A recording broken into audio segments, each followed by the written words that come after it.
এবার ভেনেজুয়েলার পক্ষ নিলেন নিউ ইয়র্কের মুসলিম মেয়র জোহরান মামদানি।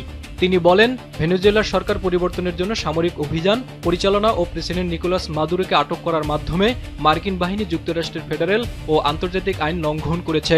মাদুরোকে আটকের পর মামদানি ট্রাম্পকে ফোন করে অভিযানের বিরোধিতার কথা জানান।